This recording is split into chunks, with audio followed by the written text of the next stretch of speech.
Hey everybody, and welcome back to Let's Be Saints Awakened. I'm Cecilia Watson, and I'm here with Andrew Birkin, and today we have the very long-awaited, very extra special guest, Miss Meggie.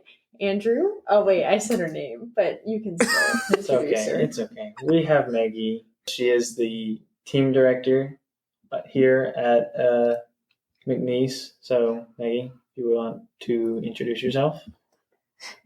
Hi, I am Meggie. And yes, as Andrew said, I am the team director for the Focus Missionaries here at McNeese. This is my 7th year as a missionary, which is wild. I never thought I'd be a missionary to begin with, but life with the Lord is definitely an adventure. So I'm originally from Wichita, Kansas, and I went to Wichita State University. I got a degree in elementary education and served for 4 years at Belmont Abbey College in North Carolina before Focus moved me to be the team director at McNeese. So this is my 3rd year here. What else would you like to know? She's a Packers fan. I am a Packers fan. Both my parents hail from the great state of Wisconsin. And I'm green and gold through and through. Wow. Which is a little odd and off-putting for us Southern people. Sorry. Okay. Well, Meggie is going to talk about sobriety, which is one of the big 3 virtues of Focus, which I know we had Sophia when she was on literally an eternity ago. She kind of explained, I believe she explained what the big 3 were, if you could remind us. Yeah, so the big 3 is what Focus refers to the 3 virtues that are most attacked on the college campus. So that is chastity, sobriety, and excellence. Mm-hmm. And we had, like I just explained in Luke's episode, which was last episode, we had Sophia talk about chastity. Madeline Bruno talked about excellence. And I thought that it was very fitting that Meggie would talk about sobriety, being a Focus missionary. Right. So that's how we got her here. She was supposed to be on in December of 2024. But it's okay. Life got crazy. That's Seek season, guys. That's like getting ready for our big annual conference. So I apologize, but very happy to be with you all today. Right. It's been a build-up. It's like you just get more and more excited as it comes on, and now she's here, and we can celebrate. I've been looking forward to this because sobriety is the virtue of the big 3 that I know least about. And Luke, as my discipler, has kind of explained it a couple times, a few different ways, and it's very intriguing. So we'll start off with, Meggie, what is sobriety? Yeah. So sobriety is the virtue by which we moderate our consumption of alcohol and other substances. It is the virtue where we exercise the virtue of temperance, of self-control. And with this, essentially anything that we don't live in sobriety is us not living in reality. So another thing that is part of sobriety that people don't often think about is our phone usage.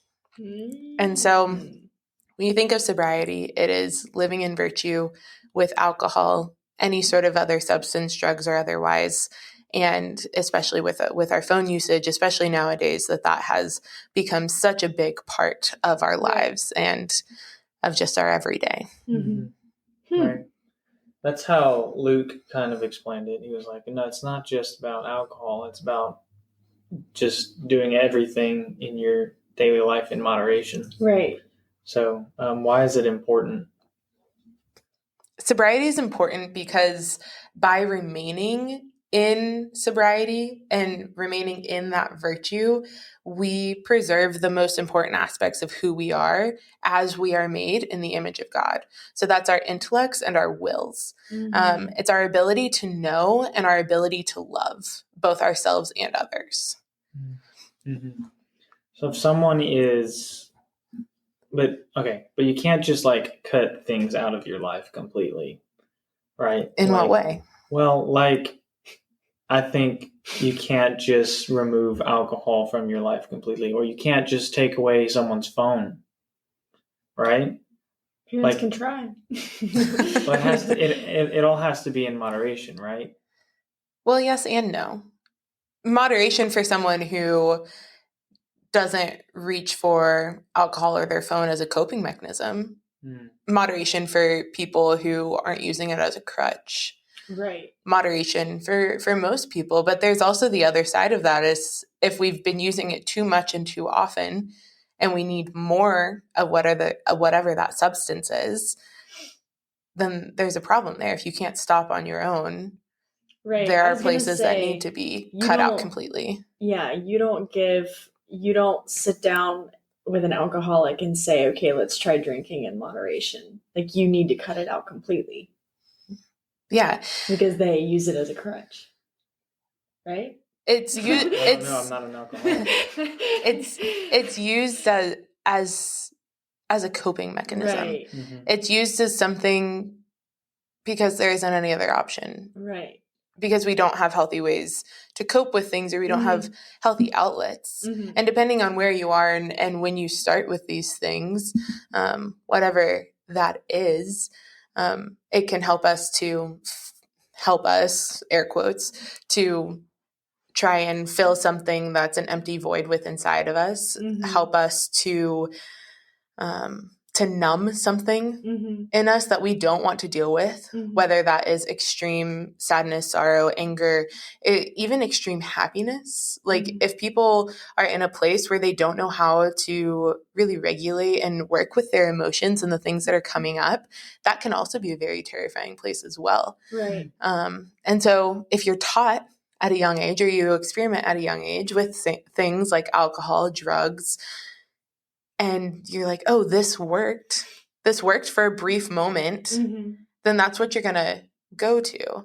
But every time you go back, you build up a tolerance to it. Right. And so the same amount that worked before doesn't work again. Yeah. So you have to drink more. You have to do more in the way of drugs or in the amount of time you spend on your phone. Right. So yeah, there's a place, and there should be a place for moderation within these things.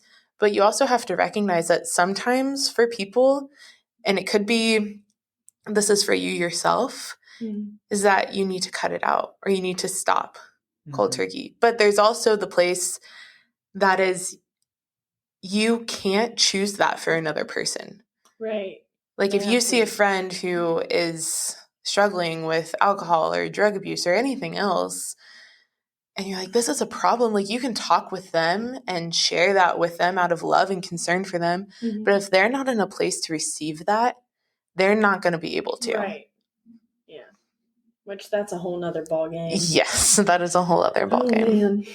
Okay, so looking at both sides of that, with someone who is dependent on such substances or someone who just does it every now and then for fun, how can you practice that sobriety? Where's the balance? I'm more curious about the addicted side of things. Yeah. So there's a couple of different things. We'll talk about kind of the more addicted side first, and then we'll talk about moderation and kind of for the everyday. But specifically with those who struggle with this as an addiction, it's something that you cannot stop on your own. And it actually takes away your free will within that. And so there are a couple different places. First and foremost is being vulnerable with someone in your life, of needing to share that, whether that's a friend, maybe a family member, a priest. You know, sacrament of confession is such a beautiful thing. And within that, there are a plethora of different places that you can go to get help. And so with that, there's therapy and counseling.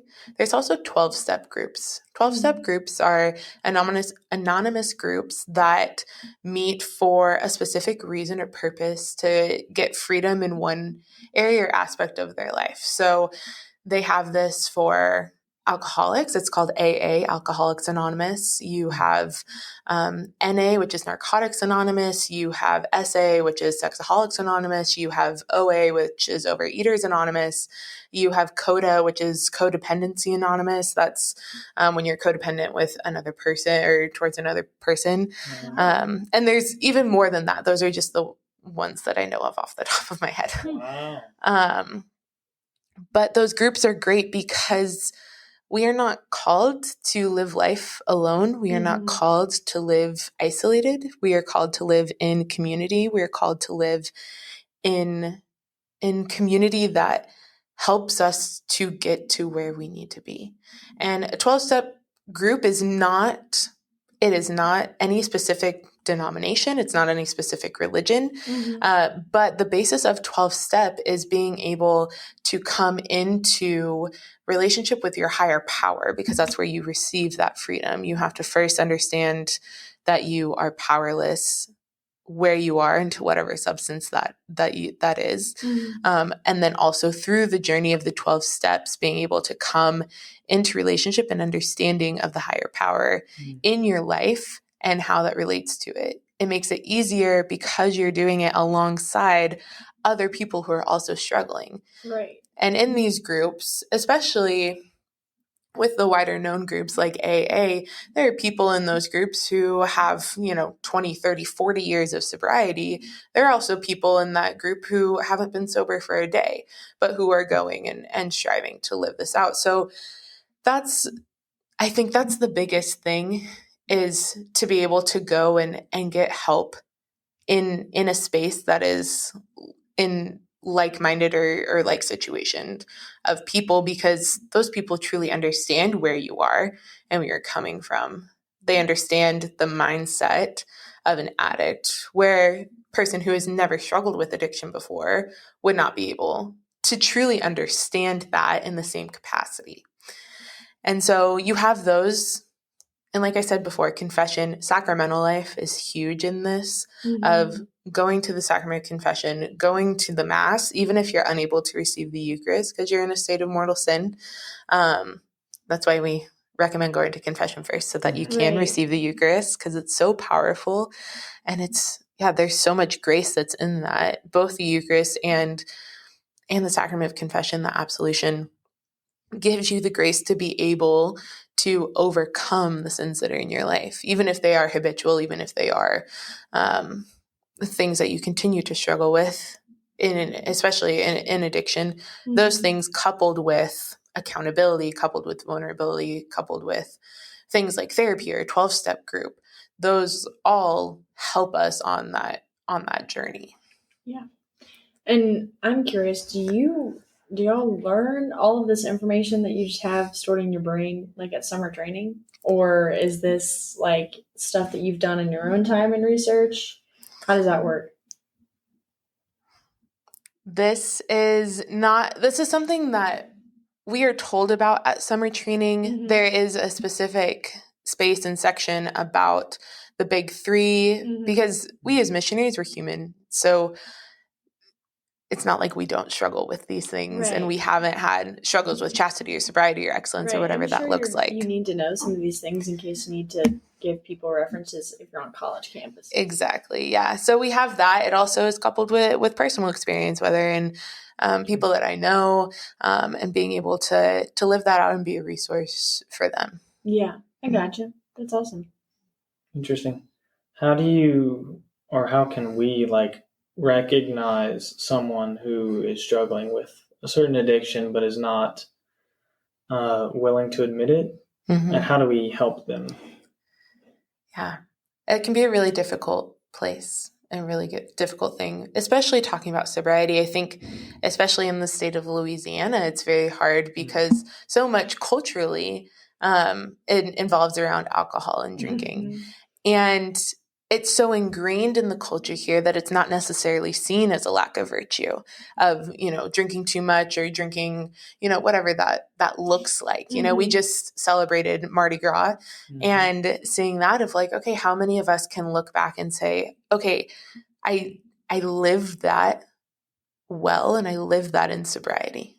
Or how many of us are looking back and be like, oh, I need to go to confession. Mm-hmm. I went too far. I drink too much, X, Y, Z, whatever that is. Right.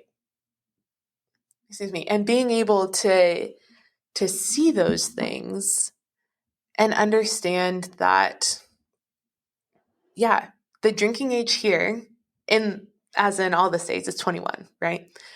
But in Louisiana, there are also different things that go along with that. So the laws here that you can drink if you're on private property and have permission from a parent or guardian, right? A minor can. And so a lot of times it's hard to distinguish when someone has an issue or has a problem, because you have to differentiate between what is, part of the culture and what is a problem. And I think more often than not, it leads into the area of like, oh, they might have a problem. Mm-hmm. But one of the things in Louisiana specifically is it's so countercultural to go, to go away from that. I had a student at my last school that I was with who's from Louisiana. And when she heard that I was coming down here, her advice to me was to make friends with the students just as I had with her, but also to pray for the patients to be able to walk with them so counterculturally, especially as it came to sobriety and came to alcohol. Came to sobriety and came to alcohol. And I think with that too, I've taken that to heart because I've seen it. And I don't want people to think that, oh, Meggie is just such a stickler for the rules and for the laws. No, it comes out of a deep place of love and out of a deep place of desiring their good, because I want them to live in freedom. I want them to know what life is like living in sobriety, to be able to live that well, because there's so much beauty to that. We were given alcohol as a gift from the Lord. It is meant to be enjoyed, but it's not meant to be abused. Right. All things in moderation. Yes. That was good. That was good, because everything is a gift from the Lord, but not everything is meant to be abused, like technology, I suppose. But sorry, Suppose. in answer to your original question, because I kind of went on a tangent, the way that you can walk with someone in that is, one, by being there for them, and two, depending on the relationship that you have with that person, allowing yourself the space, the courage, and the strength to be very bold in your conversations. And we talk about this a lot because there's this book called Crucial Conversations, and it's about how to have hard conversations that are important with the people in your life, whether they are a coworker, a family member, a friend, whatever that looks like. And we have to come from the space of, this is the narrative of, I'm not accusing you of anything. I am not calling you out because I think I'm better than you. It's, I want to have this conversation with you. I recognize that every Friday night you're sending me Snapchats of you drinking 4, 5, 6, 7, 10, 15 drinks. I see this when we go out together and you always seem to have a drink in your hand. And I'm worried about you. And I'm just wondering what's going on. Being able to start that conversation and allowing them the space to be able to be vulnerable is such a gift. When I was in college with my own missionary, she was sitting me down one time and I was not in a very great place. A friend of mine had passed away a couple years before, and I was just living in this anger towards the Lord. I had walked away from him for a little bit. And this missionary had come into my life and was pursuing friendship with me in a really persistent, kind of annoying way. But it was really beautiful. But I remember specifically, she sat me down one time and she shared with me all that the Lord had done in her life. And it was beautiful. I was not in the space to receive that. My response to her, because She shared everything that the Lord had done in her life. She shared the gospel with me, and she asked me if I wanted to accept the Lord as the center of my life. And I told her almost verbatim, well, that's good for you, but it'll never work for me. And I walked out of that conversation. Wow. But she was bold enough to have that conversation with me. And a few months later, when I ended up wanting to go to Bible study and wanting to come back to the church and come back to the sacrament of confession and the Mass and the Eucharist, she was there. And she still allowed for that space that she created through the persistence of friendship with me, through having that hard conversation, even though the outcome at the time was not what she wanted or desired. And I thank God for her boldness. And I wish that other people had more boldness, especially in today's age, especially when it comes to these things like sobriety, of being able to be there for their friends in the way of calling them higher, in the way of opening up these conversations and not being afraid of, oh, they're going to drop me, or, oh, that's going to be the end of the friendship, but having hope actually that it won't be, that the Lord will bless that, even if it's not right away. Right. Interesting. Do you still talk to this? No? I do not. She went and became a missionary in Europe for many years. And so with that and me being a missionary myself, we kind of drifted apart. But with that, we would still email kind of on a yearly basis, just an update of Was she part of Focus? life. Yeah, she was a Focus missionary. And went with Focus to Europe? Oh, wow. Incredible. Wow. Interesting. Okay. What? Why are you elbowing me? Your gears are turning. My gears are turning? Yeah, I can see it. Yeah, they are turning, but it's processing.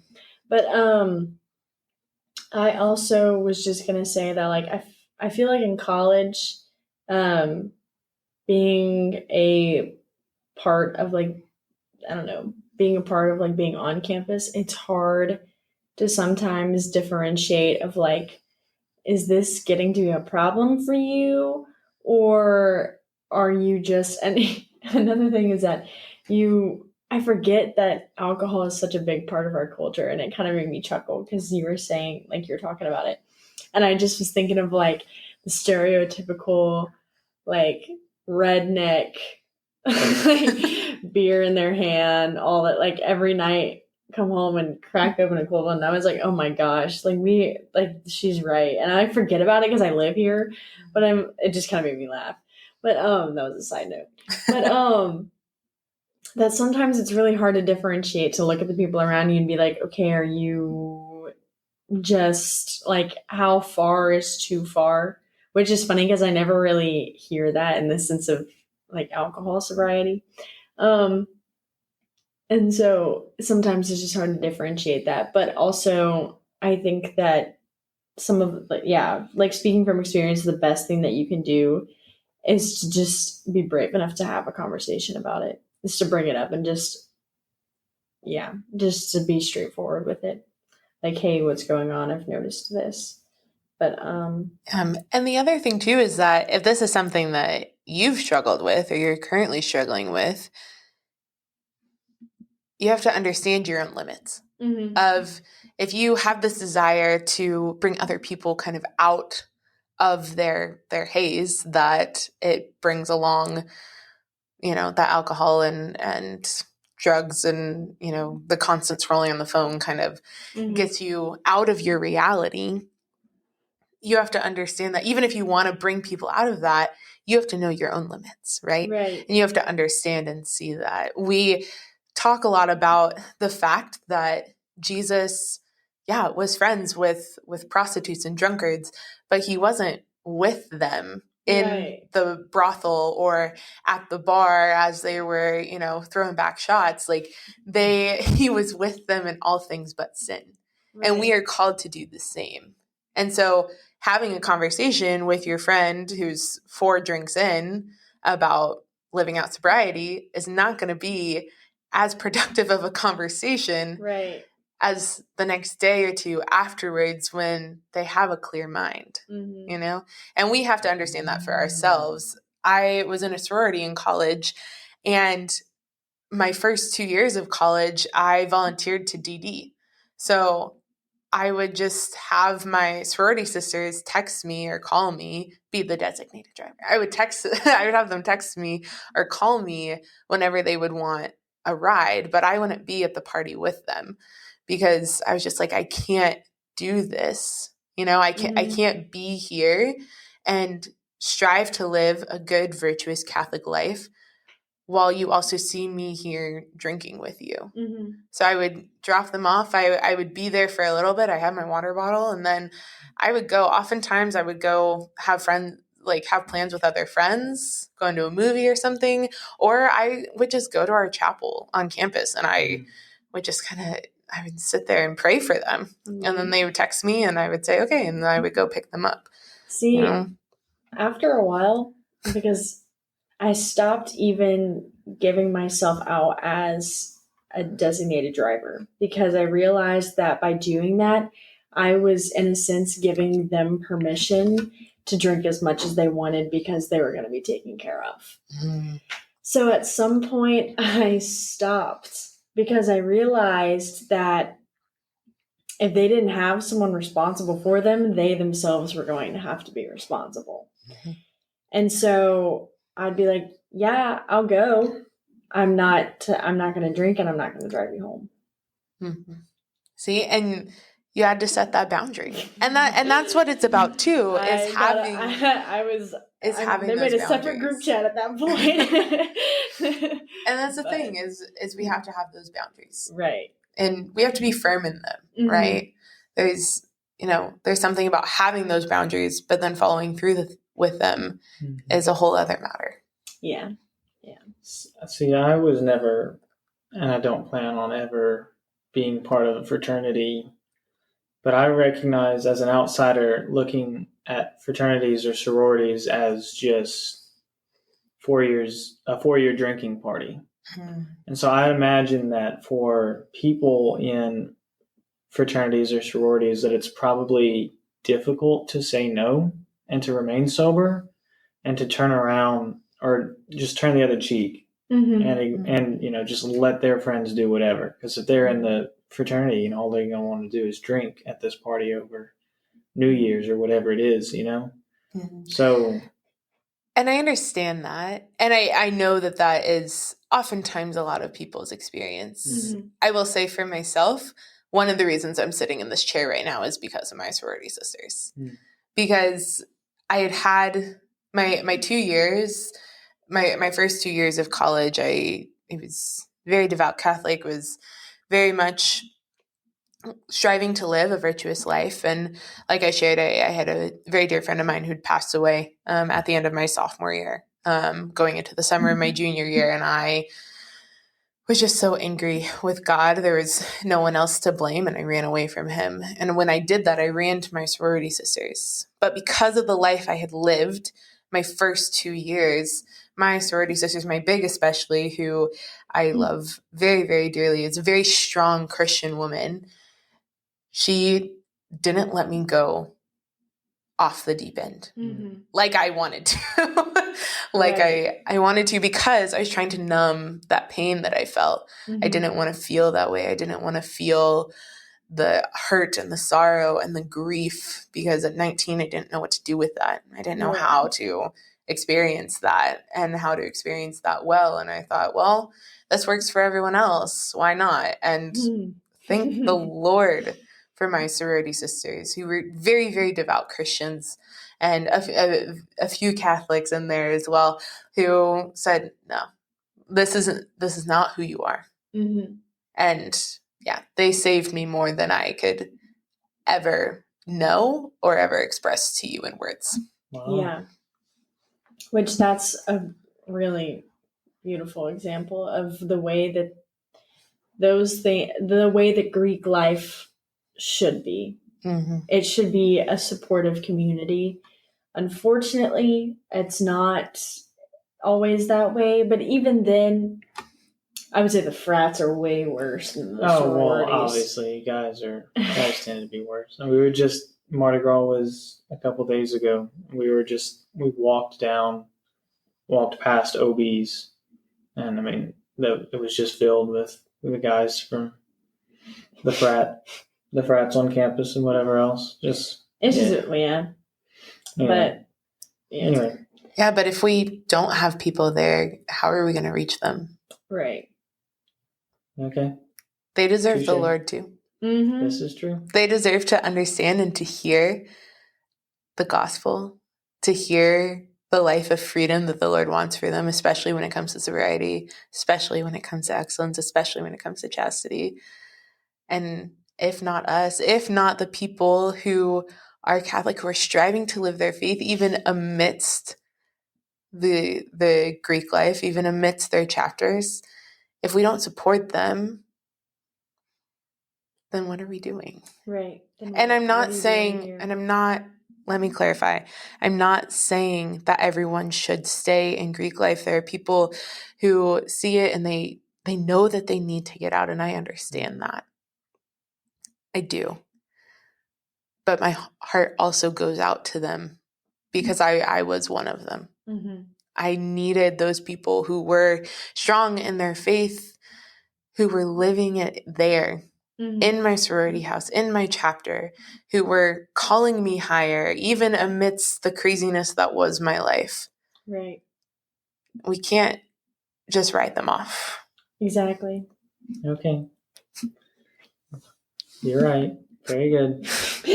I didn't mean that as an attack. No, I know. I just have a vendetta against the Greek life. I don't like it. And that's just, I don't know.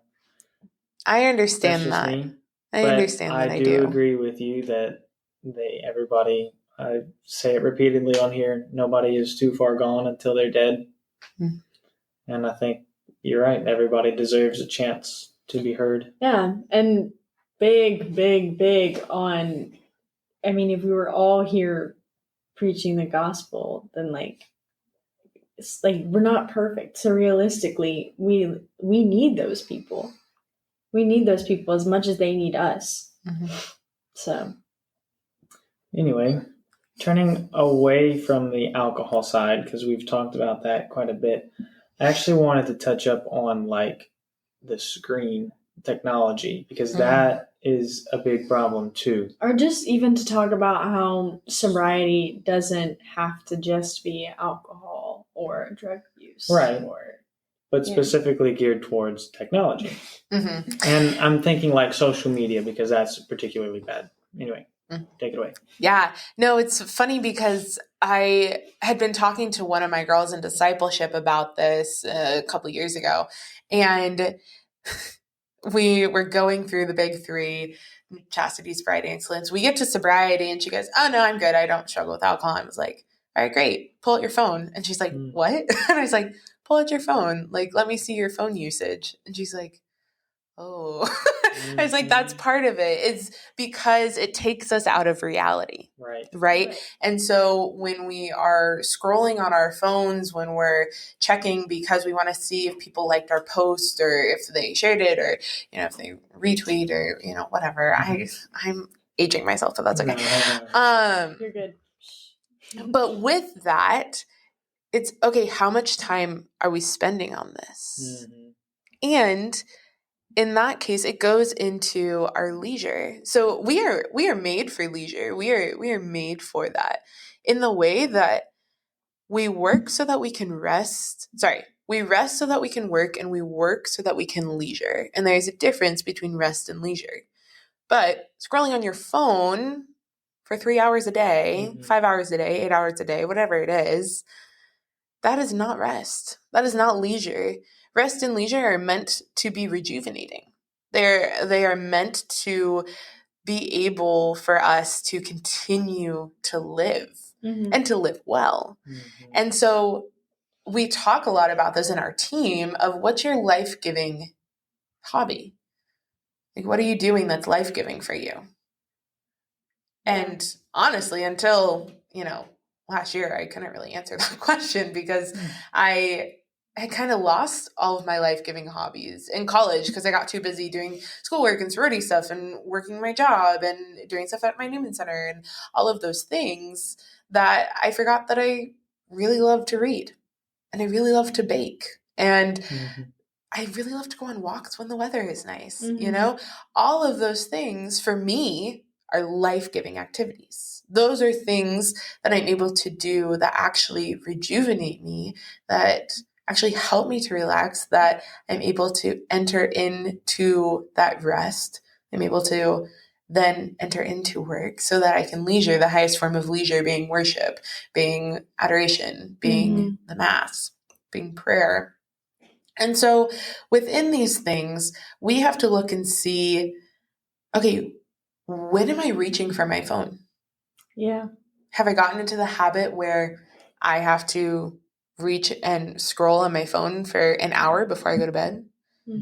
Does the 30 minutes that I said I was going to spend on my phone, does that turn into an hour, 2 hours, 3 hours? Was I late to a meeting because I was on my phone?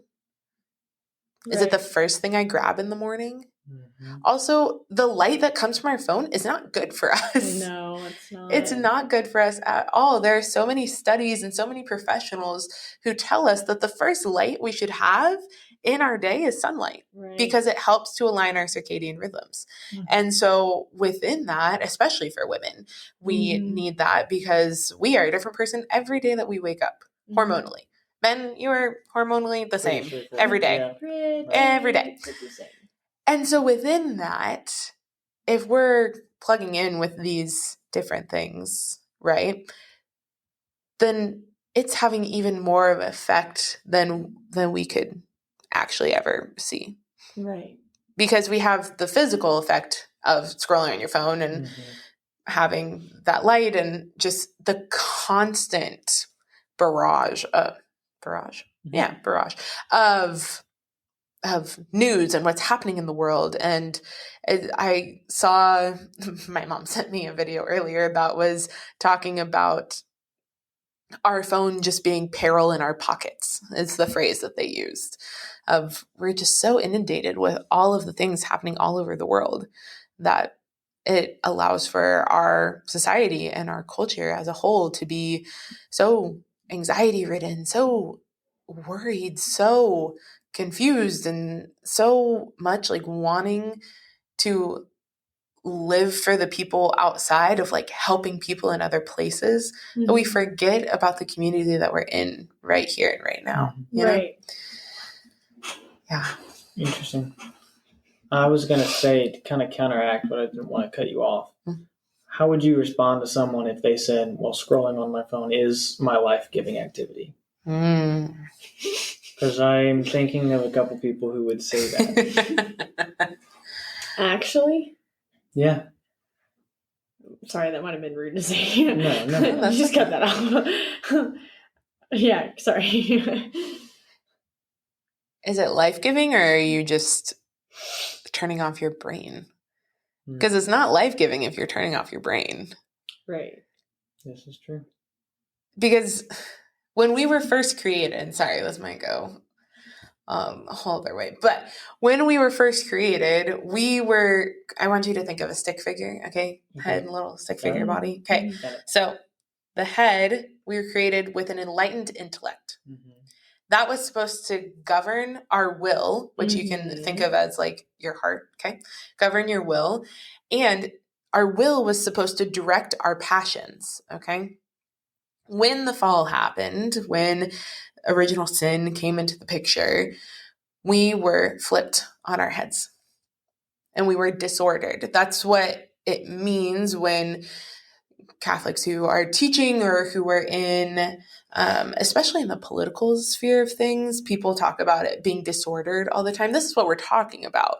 I am not part of that, but this is what's being talked about is this disorder. So after the fall, our intellect was darkened, our will lost control, and our passions directed and governed everything. And we are still in that disorder. And so we are having to rightly order those things. Romans 12:2 says, "Do not be conformed to this world, but be transformed by the renewal of your mind." They say that because that's what needs to be reordered in order for us to live in this way. And so things that are life-giving, things that are leisure, are things that help us to enlighten our intellect, to reorder these things so that our intellect can direct our will and our will can govern our passions. We do not want to be governed by our passions. Right. I was just reading earlier from a letter from an early Christian. I can't remember, Matthias maybe.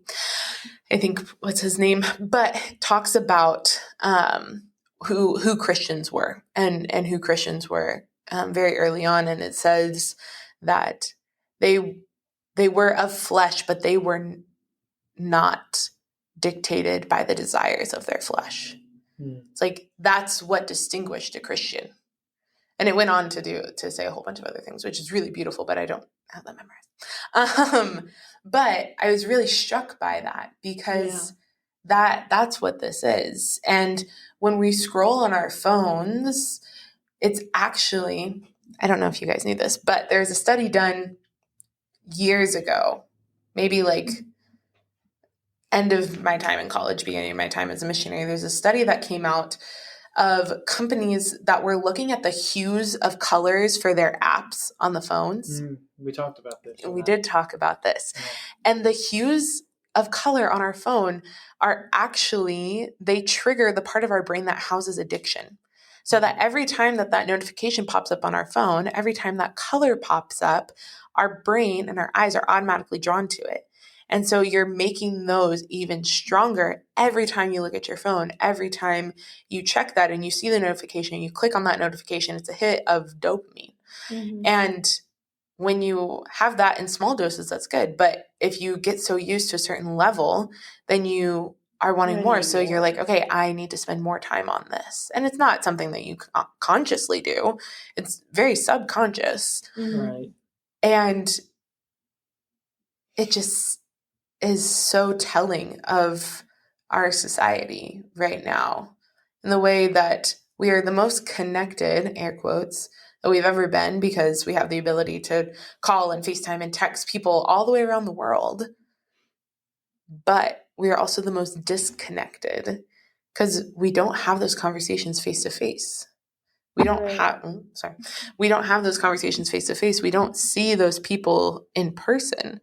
Our team was just talking about, or my teammate Sophia and I were just talking about this in the way of how we interact. Like Sophia and I and a lot of other missionaries are so used to talking to college students that sometimes we forget. It like takes us a moment for us to be able to interact with someone who's not a college student of like, oh, I need to have this, or I don't have to talk to them like they're a college student. Not that we talk to you guys in any sort of different way, but there's a difference between, talking to an 18-year-old college student and a 30-year-old person, so just very different in that.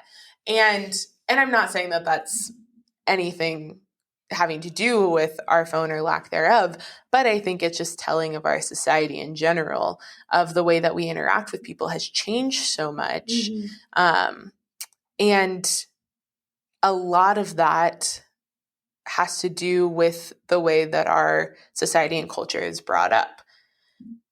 We talk about the phenomenon of tablet babies and, you just put a tablet in front of a kid and you let that kind of be the babysitter, so to speak, And so we're learning this at an even younger age and a younger rate than in any eons past, any ages past, and being able to see and say, okay, there's a problem. If I can't put that down of my own accord and walk away and not reach for it.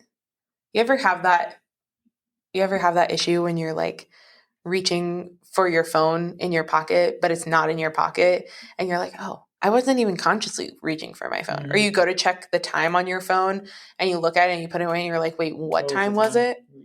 Yeah. So it's that same sort of thing of like, yeah, scrolling cannot be life-giving in the amount that people use it nowadays. Definitely. If they do it in moderation. It could be. If they have good boundaries. Mm-hmm. Because my best friend lives in Canada. Okay. She uses social media very, very limitedly, but sometimes it's the only way that I'm able to see what she's up to because she's the worst texter I've ever met in my life. And so I need to like go and see that. And it's just like, okay, I can get on, I can check and see what she's doing or if she's posted anything, and then I hop off. Good. Boundary helps me to like see that. And then we have our monthly phone calls where we catch up on everything, Mm-hmm. you know? But it's back to that all things in moderation. It's that temperance, that self-control that we are called to have to live out the virtue of sobriety. Very good. Well, I know you said you had to go at 5:30, which is now. So I have a little more time if you have any more questions. I don't have any more questions. I didn't know if there was anything you would like to say, kind of wrapping up or closing. Anything you didn't get to? I think you did very well. Yeah, me as well. Thank you.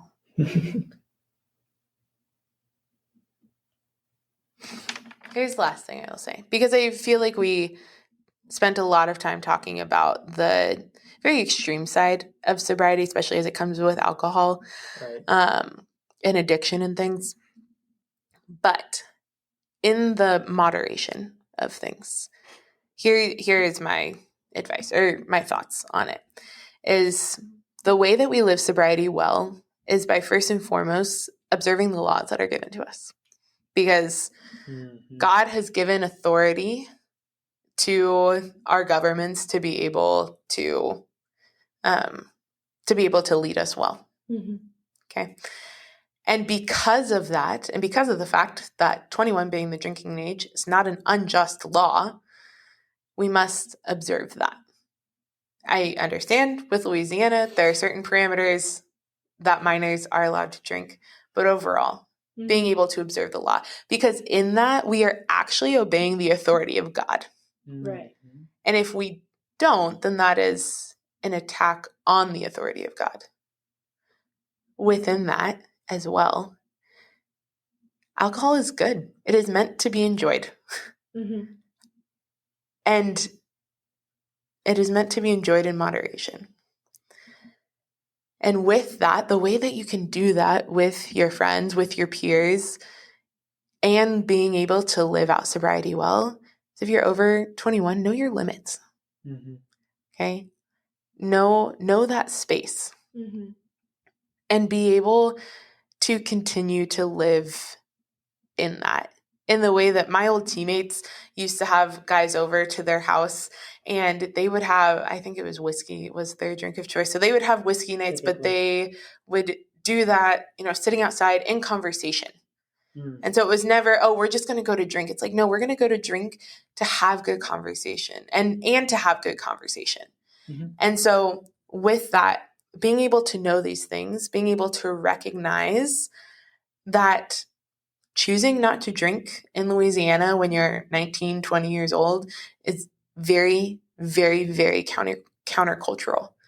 And there is a boldness to that. And there's also, a need for accountability, a need for vulnerability with your friend. Do it together. We were not meant to fight these battles by ourselves. Mm-hmm. So that's kind of my last word on the moderation of those things. Right. And if this is something that is an issue for you, if it's an issue of like, oh, I want to stop this, I want to stop drinking, or I want to give it up for a little bit, do it. Just do it. Just start. Bring in a friend to that. Be able to set up whatever those boundaries look like. Of, I had a friend who said, whenever I really want a drink, that's exactly when I know I'm not supposed to have one. And so that was her rule for herself, was I'm not going to drink when I really want one. because I'm not going to cross that line. But she also would have wine nights every Friday or Monday. I can't remember which, it was a long time ago. And she would invite all of her 21-year-old friends over, and she would invite her non-21 friends over, but they would have like the sparkling grape juice that you get for New Year's Eve for your kids. So would have those things and would just have good conversation, or they'd watch a movie. Like being able to create a culture around something fun that's not a culture around alcohol. Right. That's where we live in that moderation and that temperance. And if anyone wants to talk more about it, please let me or one of the missionaries know. Yeah, absolutely. Absolutely. Alrighty. Well, I think we've held you captive for long enough. That was all very well said, very well put. Yes, absolutely. You got any questions? Anything?